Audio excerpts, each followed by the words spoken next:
Tonight's subject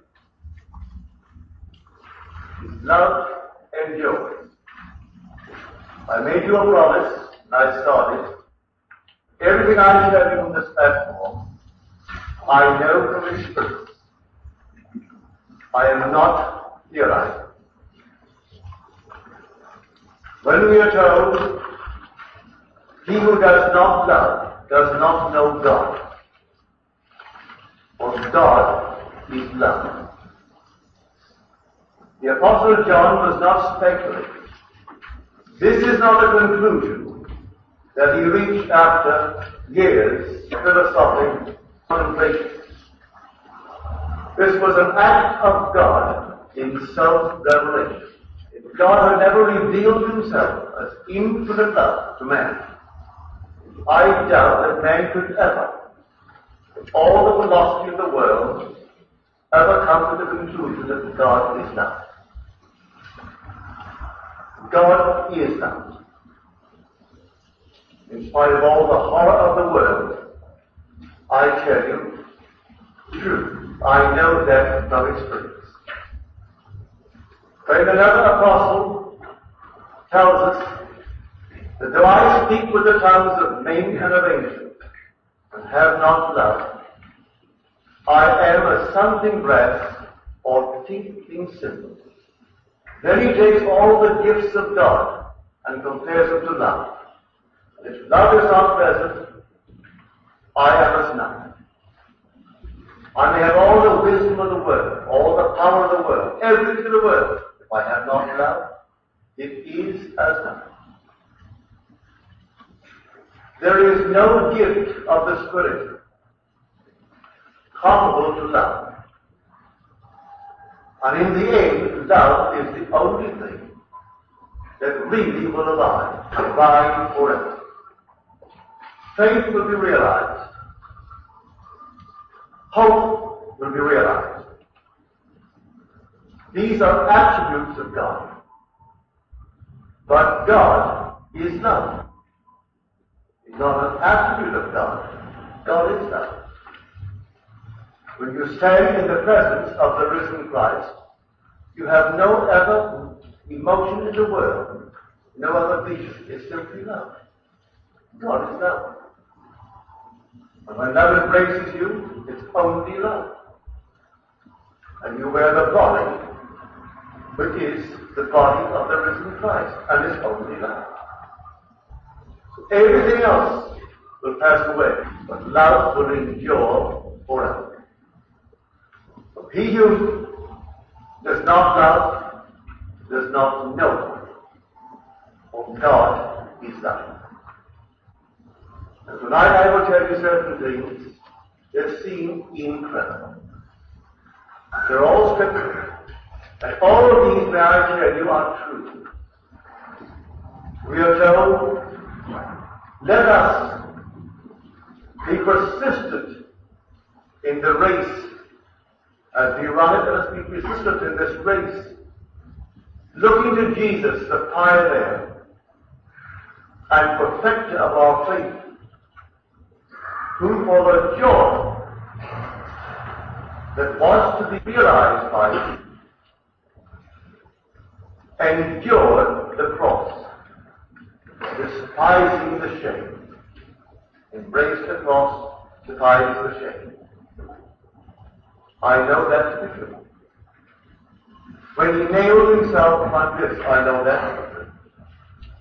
And despised the shame to which you have to go as the speaker. When he did it on you, he embraced it willingly with a joy and despised the shame which he knew he would have to go through. And that was love.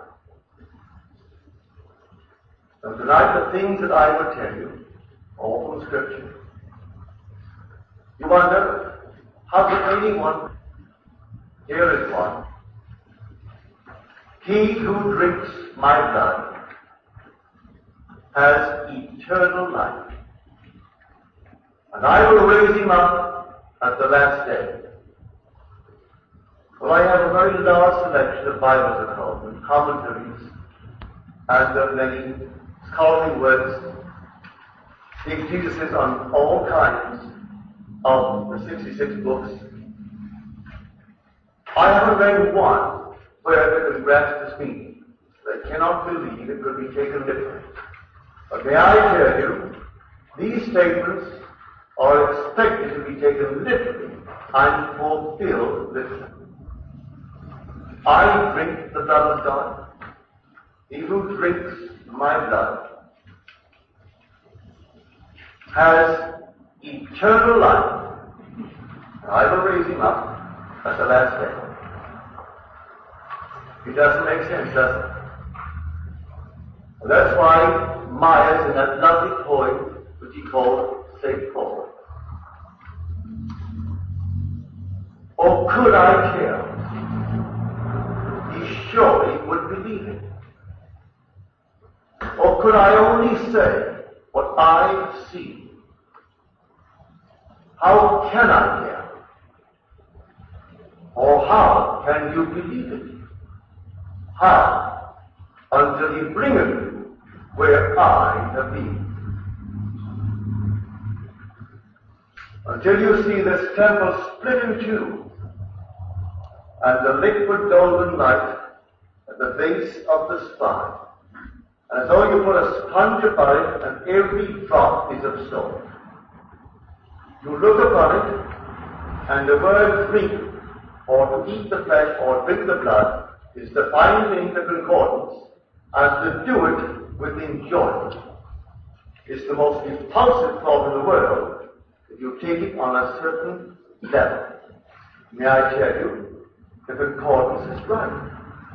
When you look at it, there's nothing but joy in your being, because you say within yourself, I know it is myself. O my divine Creator and Redeemer. And then coming closer, you fuse with it, absorbing it every little drop like a sponge, and then up like a spiral of light into heaven. I will raise you after you have taken my blood. He who drinks my blood, I will raise him up at the last day. And the last day is not some day in the remote future. It comes every moment of time to the individual. This thing has happened, but it is still, in a sense, happening. Look to him, the pioneer and perfecter of our faith, who for the joy that was to be, I was realized by him, embraced the cross, endured the cross, and despised the shame. Everyone will simply have that experience, and when you drink it, it's sheer enjoyment. You don't absorb it with the tongue. I don't put it in my mouth and drink it. I look at it, and I know with the infinite joy it's my very being, my Creator and my Redeemer, and I fuse with it and absorb it as a dry sponge would that pool of golden liquid light. And then he tells you, I will raise you up after you have drunk my blood. And I will raise you up at the last day. And up you go right into heaven. So how to tell it? If one can only tell it. I know there are those who would believe. But how to tell it that one would receive it? Here in New York City this past summer, I always call on my friend who has run this wonderful bookstore over the years. In fact, most of my library I bought. She was only interested in money. I was going to sell my book because she made a dollar. She had no interest whatsoever in anything I wrote in the books. She had a fabulous library of metaphysical books. She didn't know the contents of one of them, but she knew where every one was and the price of it. And if she knew your interest, and you started in a certain direction, She can divert you for a moment while she'll take that book out and rub out the price and put another price in it. I never corrected her. I caught her doing it with me. She always did it to my wife when my wife went in looking for certain books for me. She knew she would never question the price if she had the book. And she would do it. While we're going, and she would say, "Oh, Neville, you certainly do dream, don't you?" I said, "Mary, these are not dreams. These are visions, paralleling scripture." Oh, Neville. When she turned to something else, if I would talk politics, which I did, if I would talk money with her, which I did, then she would have all ears. But when I began to tell her of a vision, of an experience of mine, Mary had no time for it at all. And this goes back into the 20s. So this year, as is my custom, I thought I'd go and call her Mary. And I say to a friend of mine, the meeting one night, "I haven't had time as yet to go and see Mary. I think I'll go tomorrow." She said, "Haven't you heard?" I said, "No." But Mary was killed that month. Killed instantly. And there is no more metaphysical library. It used to be called the Gateway. She and her husband had no children, were married for 40-odd years, and they went their separate ways. They made lots of money. Mary ran the bookstore, and he lived in the home of the country in Bucks County. There's so many artists and writers live in Pennsylvania. So they would call each other if someone needed something. If she needed someone to go hunting for certain books, she'd call Bill, and Bill would take the training or riding and do whatever Mary needed.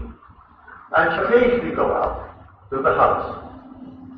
So they never had any feeling that she should call and really inquire. No reason for it, so they thought. So many days went by, and he called. He wanted some help, and there was no response. He called all through the day, both the shop and her home in the village of 18th Street, and there was no response. So we came on in, went to the home first, and all the uncollected mail. The neighbor said, "We haven't seen Mary in 5 days." We went to the shop, right off Madison Avenue on 60th, and here, uncollected mail, and they hadn't seen Mary in 5 days. The affairs of Mary, 5 days before, needed something from the grocery store, and it was late. It was just the end of the block. So she went out with a little change purse and no identification mark. Nothing on her, but her little change purse. Stepped off the curb, and a truck moving at tremendous speed, she was gone instantly. So Bill went down to the police department and inquired about this missing wife of his. And they said, "You know, have you tried them all?" He said, "I'm not talking about a dead wife. I'm telling you, my wife is missing. She has been missing for 5 days." The cop said to her, after all these things happen all day in New York City, "You just described a woman just like your wife, and she's at the mall. Why don't you go and look?" So Bill goes to the mall, and there's Mary, unclaimed for 5 days. Not one moment could I arrest her attention as I have yours now. Mary made a considerable sum of money out of me. That's all she wanted. And I would have given her any day that I visited, I would say 4 or 5 days a week. I'd go and browse in her library. The most wonderful metaphysical library. I think that and the one in Long Beach are the two outstanding libraries in this country that I know. The one called Acres of Books in Long Beach. Well, these are the two fantastic libraries.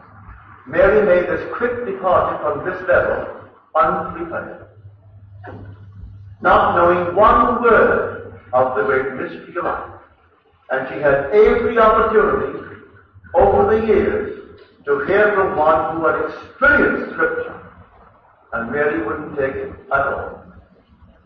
We are told at the very end of his days, Paul turned to Mary, and he spent it from morning to night, trying to persuade all who would listen to him about Jesus, and using as his argument the laws of Moses and the prophets and the Psalms. And many were convinced by what he said, while others disbelieved. Or very believe give me the chance to disbelieve. Simply to her all sheer facts all the time. When I tell you every precept in that book called the Bible is literally true and will one day be experienced by you and fulfilled by you literally, even to the drinking of the blood. And it's not blood, and I will cut my veins. But when you see it, you know it's the only living reality in the world. It's that which made you alive while you walked this earth. It was the blood of God. And because God became, I may become God. When I was serving you, there was the blood that gave me life. And on that blood, I knew it was myself. For in the blood there is life. Life is in the blood. Golden, liquid, living life. And you saw it. You become one with it. And then as you're told, then I will raise you up after you drink my blood. And all the scholars we get out of this statement is, if I would only read his words and assimilate them and begin to understand them, well then I am eating his flesh and drinking his blood. You will do it literally. I'm not saying you should not understand them. And that is the lowest aspect of what is intended. That is intended to be taken literally and experienced it. He that drinks my blood has life eternal. Now he said, because I live, you will live also. See the difference in tense? Is completed. Because I live, that's present, you will live also. He's telling everyone that he addresses, and this is in the 14th of John, that though you seem to be alive, you're really not. Not yet, not until you drink my blood. But I have animated you, for I have put my blood within you. Unless I die, thou canst not live. But if I die, I shall arise again, and thou with me. So he dies by crucifying himself on me, on you, on everyone. So his blood is in me. I did not drink it until 72. And then at 72, I assaulted. Assaulting it was complete drinking of every drop of blood. And then on the heels of it, you ascend like a serpent. What's that? A boat of spiral life, just as you're told in Scripture. So here I tell you, love endures. It was love. You take the word Jesus in Scripture, it means God, it means Jehovah, and it means love, for that is the nature of God. That's the ultimate reality. So if you read it, you can say love. If the word Jesus offends you, say love. And love says so and so and so. That's all right. And Jesus said so and so. Say love. Same thing. Jesus is love. Infinite love. Now here, I asked you for your cases. I want to thank you for the 6 that have come so far. I will use them as the evening permits. One I will use tonight. And the lady gave it to me. She said it happened to her on the night of the 4th of September this month. He said that I fell asleep and my body lay asleep on the bed. I found myself looking for something. I didn't know what it was that I should find. But there I am, looking for something. I had to find something. But what it was, I didn't know. Until in my hand appeared, my left hand, 3 coins. And I said, not to anyone, just speaking aloud in the dream, should they not be 30 pieces of silver? And the voice answered and said, no. You have the 3 precious ones. And then, as the voice spoke, the three were taken out of my hand towards the right, one by one, each seven. And as the hand took the first one out, the voice said, "This is faith." Took the second one out, said, "This is hope." Took the last one out, said, "This is love." And then I awoke. There is the fulfillment of the 13 of Corinthians, 1 Corinthians. Faith, hope, and love, these three abide, but the greatest is love. Faith will one day be translated into vision, therefore fulfill itself. And hope will be completely realized in the state. But love endures forever. It's something that's basic. You can't analyze it. It's something that is altogether God. There's only God, and God is love. So she held the three coins, the three precious ones in her hand. And she thought in terms of 30 pieces of silver. And the boy said, "No, you have the three precious ones." And then came, and the voice, as she relinquished, she didn't have any choice in the matter, he just took one after the other. And the voice began to speak. So whenever vision breaks out into speech, the presence of deity is affirmed. As told us in the 3rd chapter of Exodus and the 6th of Isaiah, when it breaks out into speech, when you're in the presence of vision and speech takes place, then the presence of deity is affirmed. So I say, every word of Scripture, you one day will experience. I have experienced Scripture. I've experienced it, and now night after night, all the lovely things that come afterwards. Like the 23rd Psalm. Who would have thought you took that literally? The Lord is my shepherd. I shall not want. He maketh me to lie down in green pastures. Would you believe that isn't definitely true for a man to experience? In the last few years in New York City, we were warned not to walk through the park, Central Park. There were muggings day and night. They said you took your life in your hands and you entered the park. Professors from Columbia were murdered. Bing, the head of the Metropolitan Opera, he was mugged and stripped with all of his money gone, right at the very beginning on 59th Street as you enter. And this is where the lights are on, only at 10 at night. But I felt, regardless of all these rumors, I must go through the park. And so I go my daily walk. I started through the park. But I can't tell you how green the grass was. That luscious, luscious green. And it was so thick. And for years, New York has suffered from the lack of rain. And they wouldn't give you water in the restaurants. You had to ask for it. And they had little signs in the hotels, "Please do not keep the water running. We use it when you have it."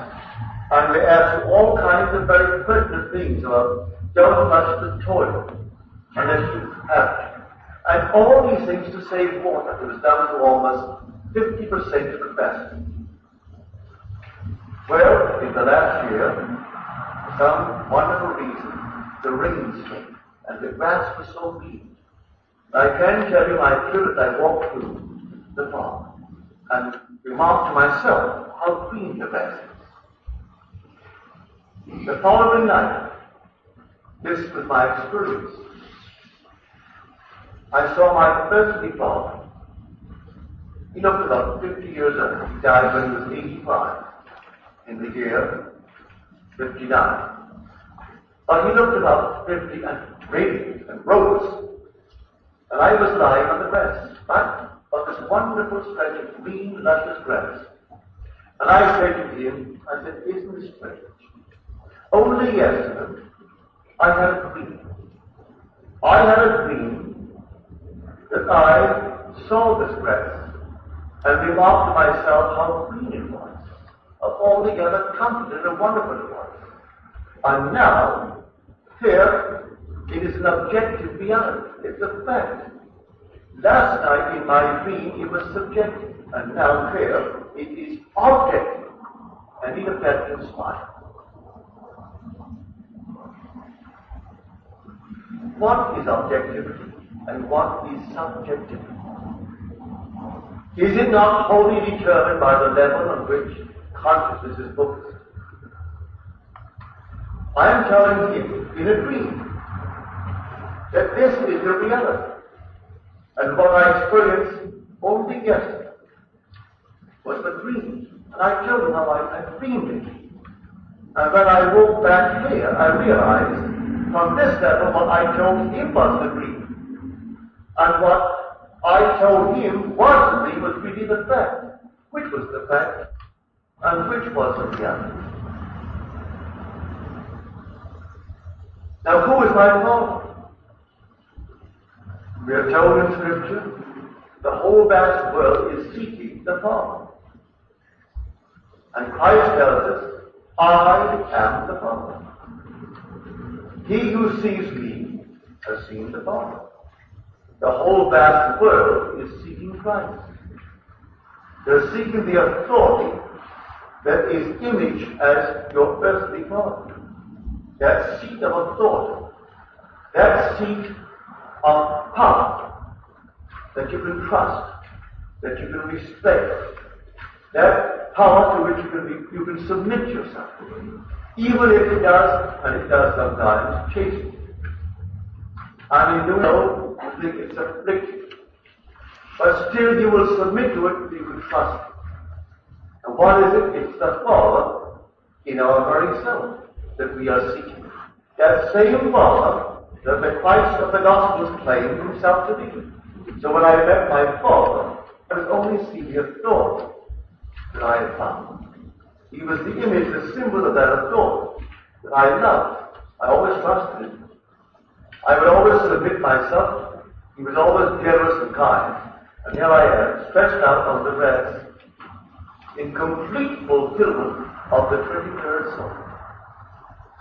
He maketh me to lie down in green pasture too, the Lord. For we are told in Scripture, Christ is the Lord. And he calls himself the Father. Here's my Father. And I'm lying down, not standing on it, I'm lying down in green pasture. And it's so green and so luscious.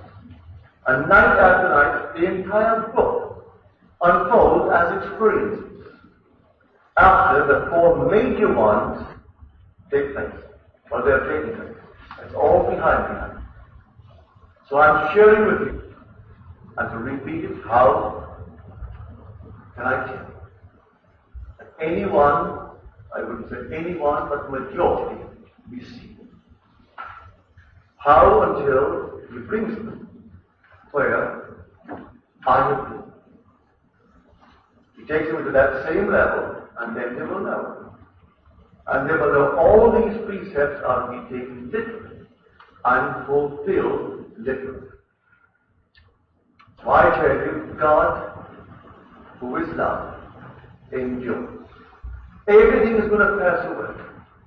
It will simply wither like the grass and simply vanish from the earth. And the earth itself.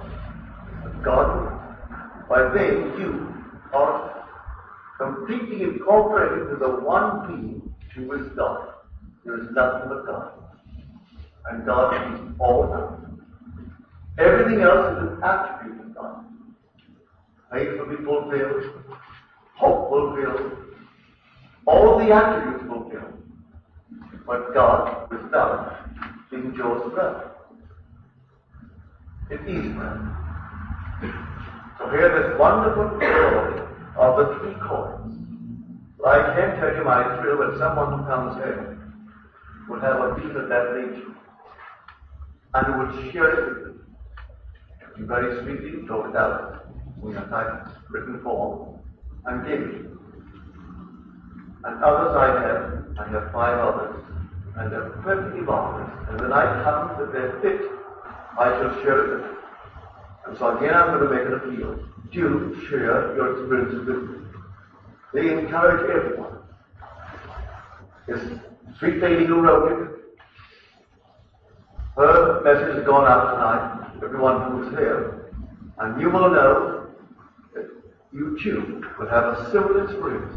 And know that these three qualities, these virtues, they abide.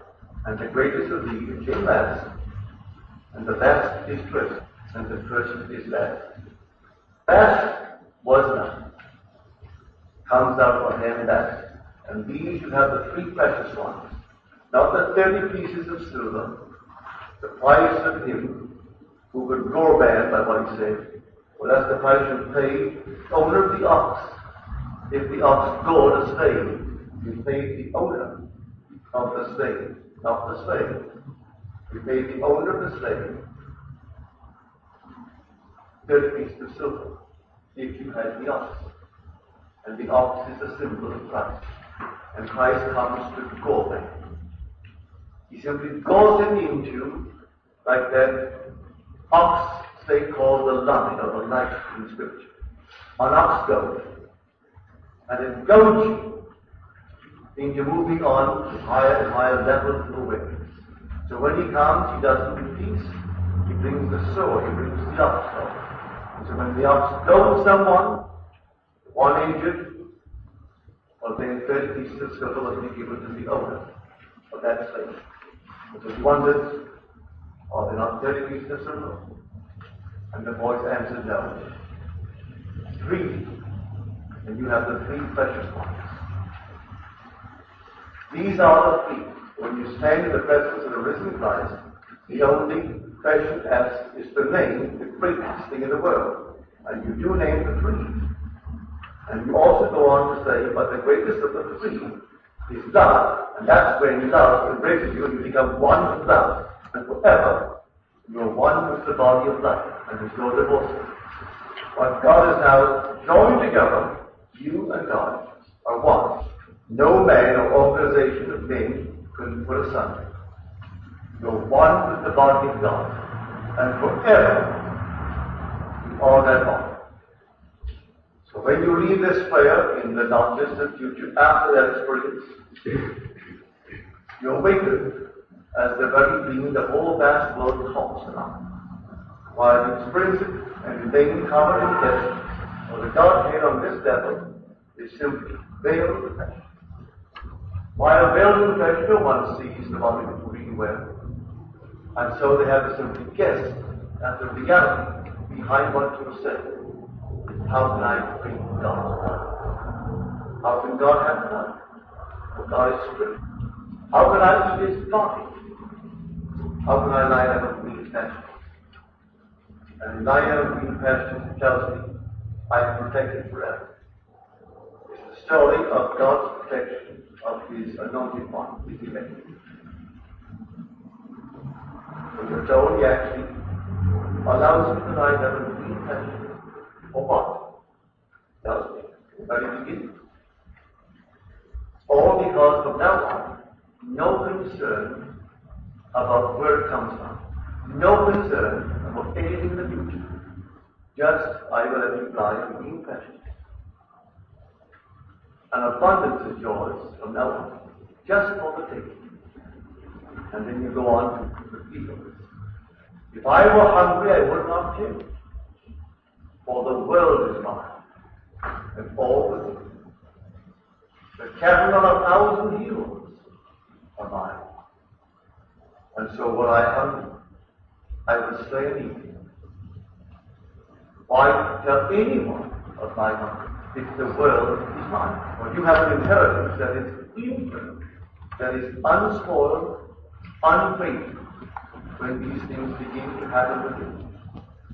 And the minute you drink the blood, you will raise. And the whole story begins on the resurrection. There will be no Christianity without resurrection. And resurrection without crucifixion is sheer nonsense. How could there be a resurrection without death? For God dies. And that's his love. For you, it's love for me.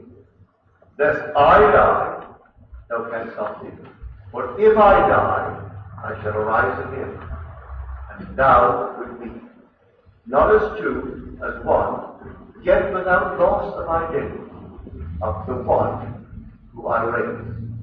No change of identity, no change to that wonderful specific individuality.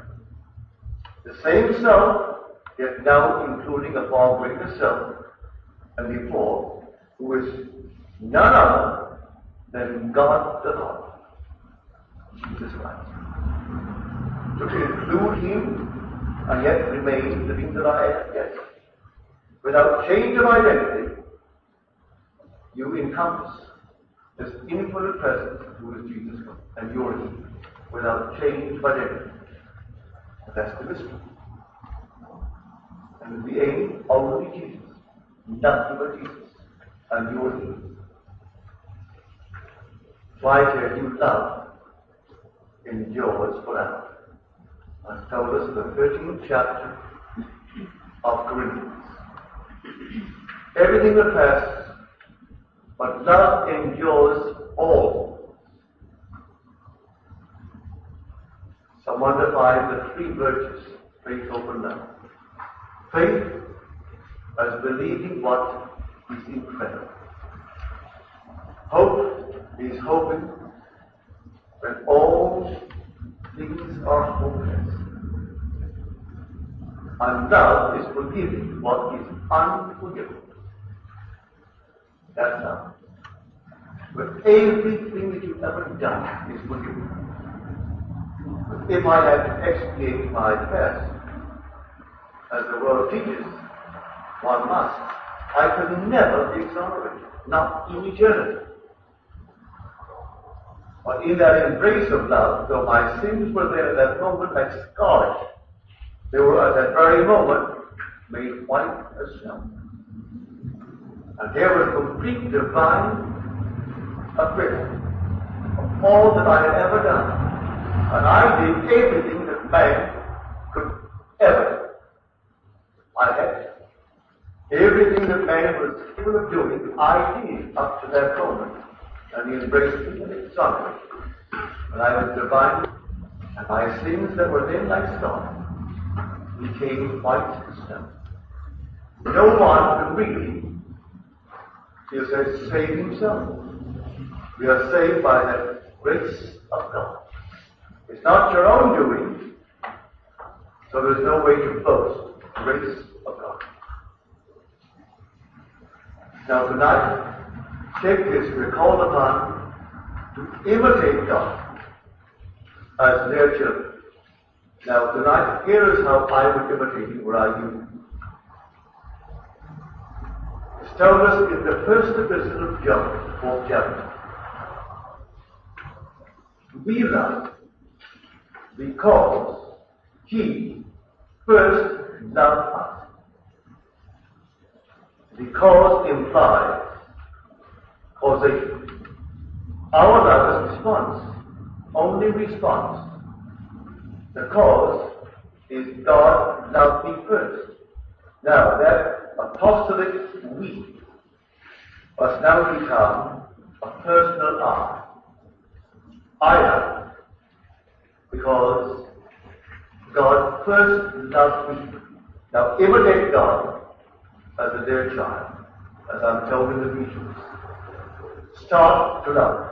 I want a response to love, and I start loving the one I have his child. I expect it to come from there, and I don't initiate it. I will wait in vain.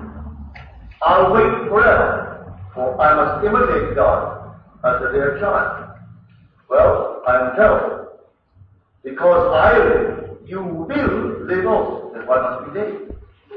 I live, therefore you will live also. See the change in tense? Pygmalion and Galatea. She said, the creation of the great artist, Pygmalion. She made it marvelous. And to whom does he pray to make her alive? He prays to the goddess of love. And asks the goddess to make her animal, that he could embrace her and find affection and find a companion in his creation. And love responds When love responds, Galatea utters the first word is to call her Creator's name. And she calls out Pygmy. Well, the first word I ever uttered, and you ever uttered, is to call our Creator's name.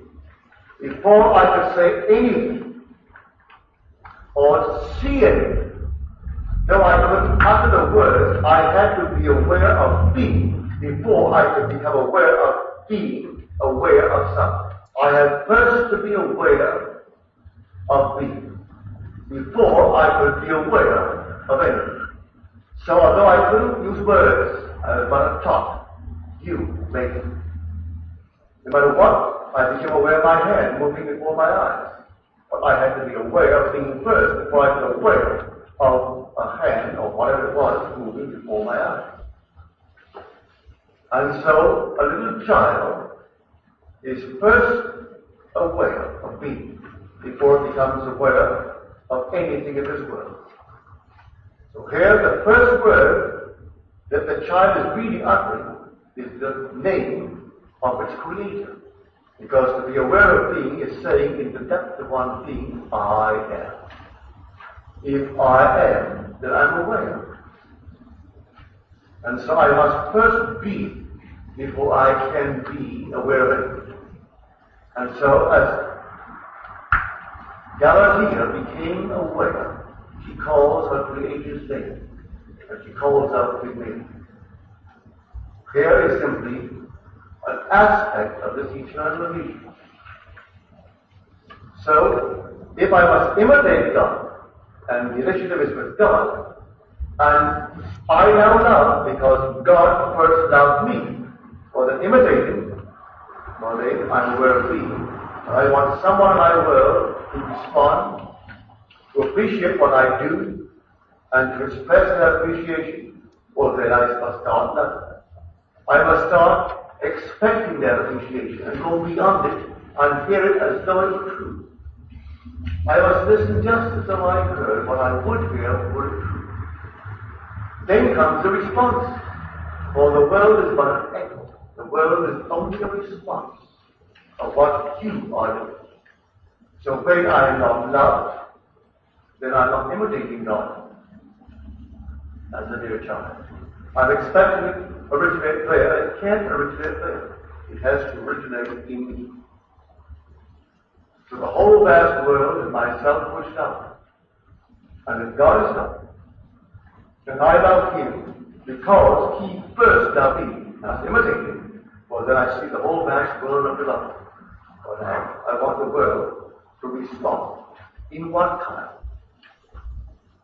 I once said my brother Victor, who has made a fortune in this world, a little tiny island called Barbados. You could put 4 Barbados in Los Angeles and still have room. And he's made a considerable fortune. And he's starting behind the 8 ball. And he said to me, you know, Neville, nobody will believe. Maybe you will.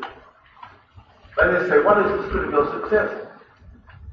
They think because I have money, that I love money. I don't have money. Oh yes, I have it. I have millions. I don't love money. I love the use of money. But if I told you what I consider my success and the secret of my success, maybe you'll believe it, maybe you won't. Others don't. Because being such a successful businessman, they're afraid of him. And they think he's hard. They think he's everything that he's not. And this is what he told me. And what do you think he said? That my secret is this. I love people. Now they're all afraid of me because I have money. I'm never too busy to see anyone. Regardless of thickness of their skin, they can survive there. Anyone coming in. If Churchill came, when Churchill was alive and he came, he was sit in the same seat that my porter would come in. My porter was a seat in my bed. And I really love people. And so, he's done it all through community. By giving. He's always giving. Not thinking of himself, but simply giving. But he makes a fortune, and he can't stop it. It pours and pours and pours. And he tells me his secret is because I love people. Now, he doesn't know the Bible as you do. He certainly doesn't know it as I do. But innately, he knew that God is love. And I love because he first loved me. How he got that, I don't know, but he just loves people.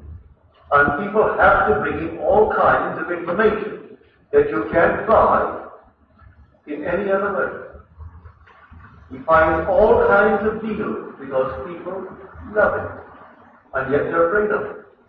Just as man, not knowing the unknown, is afraid of God, who is in the love. If you ever saw the risen Christ, you wonder how God ever in eternity have ever been afraid of God.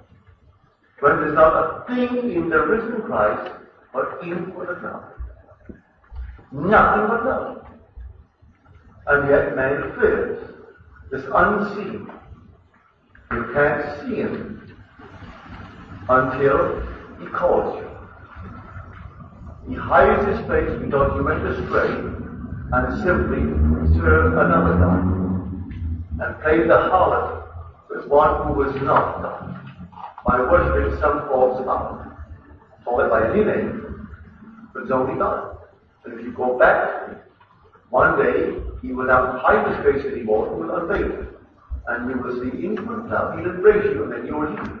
And the union is complete and no one can sunder it. So tonight you take me at my word. I will tell you what I've experienced. You start tonight and fall in love with being successful. And success, the state always needs a man to express it. And so a man will express it. They'll come into your world, fall in love with being successful.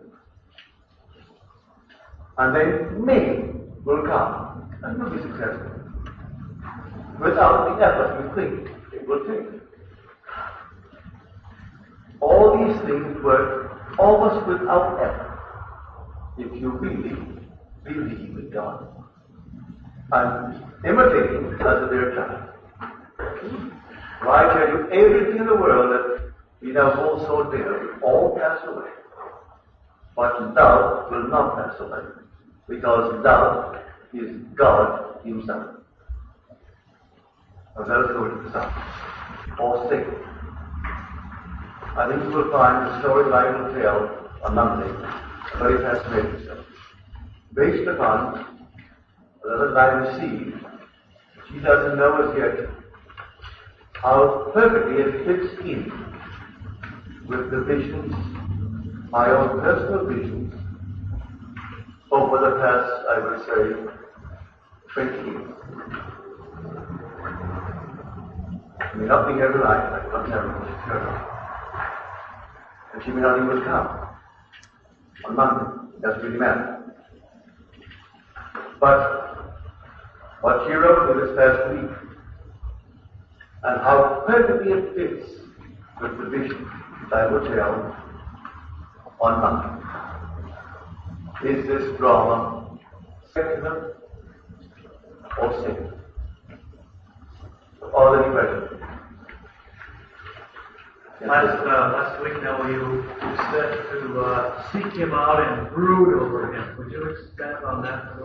Well, if you took what I said tonight, and not just drop it because it's over, so you close the door, brood over what you heard. I'll give you these words. So when I quote scriptures, all prophets were inspired by the same Spirit as told us in the Epistle of Peter. So when we read the four Gospels, like quoted tonight in the book of John, he who drinks my blood has eternal life, and I will raise him up at the last day. But these are his words, and his word is himself, so brood over that. Brood over everything that he said. His precepts are to be taken literally, and he dwells in you, Bill. Tonight I have explained, based on my own experience, of what it means to actually drink the blood of God. And the word translated drink means with enjoyment. It's not a repulsion. And you can't conceive of anything more repulsive to the orthodox Hebrew mind than the taking of blood. For the simple reason they are trained in orthodoxy that the animal must drain of all blood or life is in the blood. And to put blood, that's what repulsive. They kill the chicken differently from the heathens who slaughter the chicken. And they would smash the board and drain all the blood from the animal. So I get all the blood. Now, raised as I was in a Christian environment, we put blood sausages and, rare roast beef and things of that sort. Not to drain the blood. So it has anything to do with that level. It's something entirely different. When they know what that blood is, or when the Christian knows what that blood is, what Christian would take it that he would even entertain the thought of drinking the blood of Jesus? He wouldn't, would he? I'll take this in remembrance of me to take it of wine. That's not the blood. That is a symbol, a shadow of what will give the real enjoyment when they see that blood. And it'll absorb every drop. Take no time at all. And you do it freely. You're so thirsty for it. And you absorb the whole thing, you're it. Now, there's life in you. He who drinks my blood has now eternal life. Now raise him up. And from this generation, you're turned around into regeneration. And you're raised up through the drinking of the blood. So I said, brood over that very thought now, in the hope that in the not distant future, you experience it. And then hope one day we realize, have faith in it, that will be realized in the actual experience, but love cannot pass away. Any other questions? Neville, you have told us that we have to place all of the parts that you see to murder of the heart. Otherwise, we couldn't understand what causes these people to do this. Then you tell us that the heart is cleansed from their heart, is coming from the true religion, and such as other religions. Do you know anything? But first of all, what man has not departed from the true religion? What? If you go to the highest level, call it by any name, you say the Pope. If you say the Archbishop of Canterbury, if you spoke the highest in the Presbyterian world, there's not a name of bishops or popes, but they still do have heads in that teaching. When you go to any great Sanhedrin, they have all departed from the true God because they don't turn within themselves and see that I am He. The fundamental sin is not to believe that I am He. Unless you believe that I am He, you die in your sin. And so when they can cross themselves with everything on the outside, for the benefit of a seeming of, then they're departing from the truth. They're not serving the one true God, called by any name, and if you want how they justify it, they are not serving the one true God, the plain part of the heart.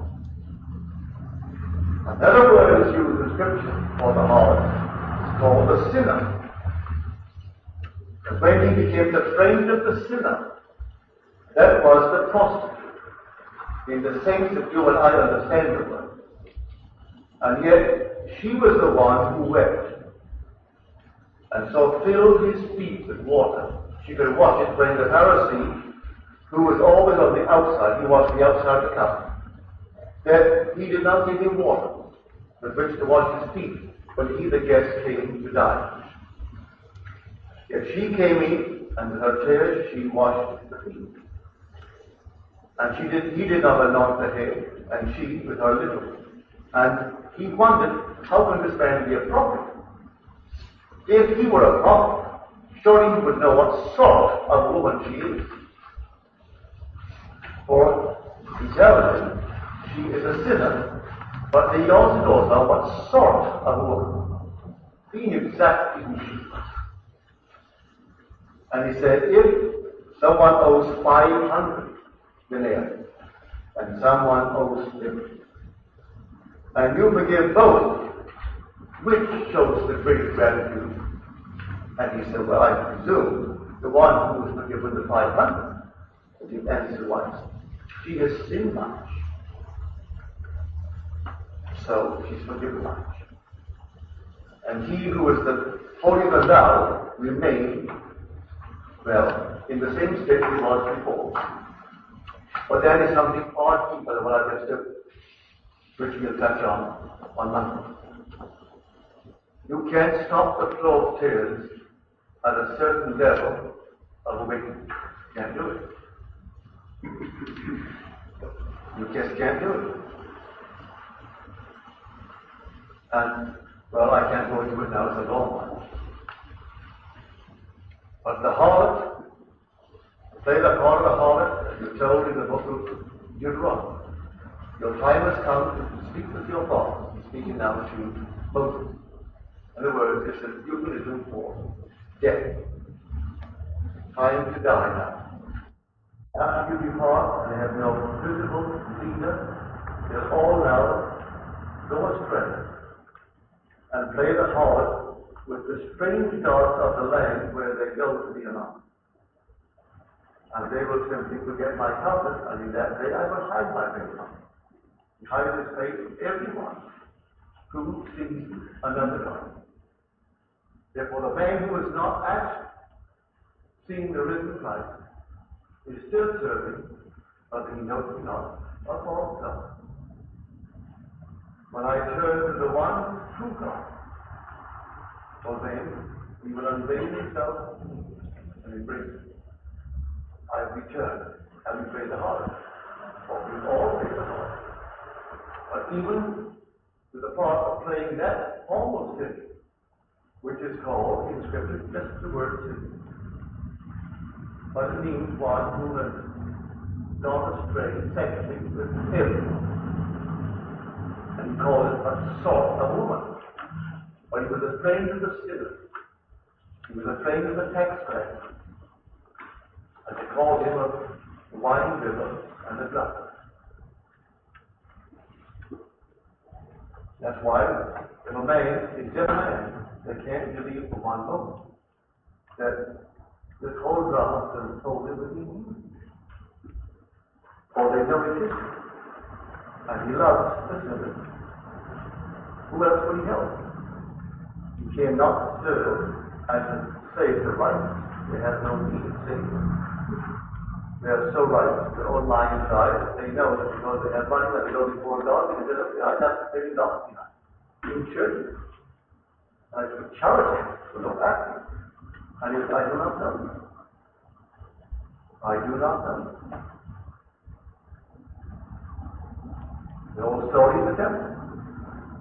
I am so grateful that I am not as that sinner. While he asked for forgiveness, the sinner. He knows nothing. So in the eyes of God, all gifts, all things will be forgiven. If you play the part of the prostitute from now to the end of days, all forgiven.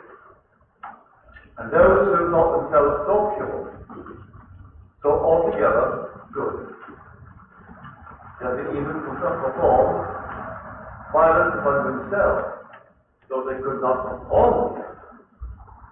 Who doesn't know?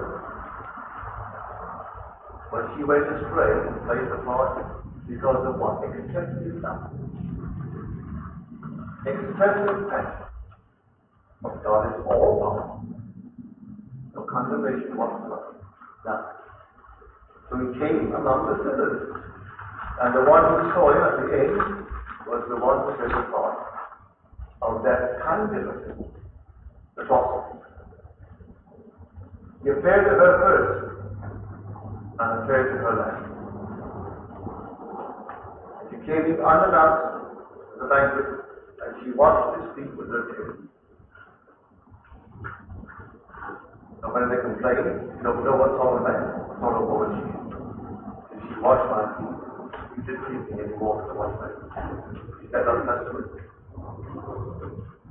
We thought he was an ordinary man and not using words. Time to give him water. She gave it, she watched. But the principal fact that we have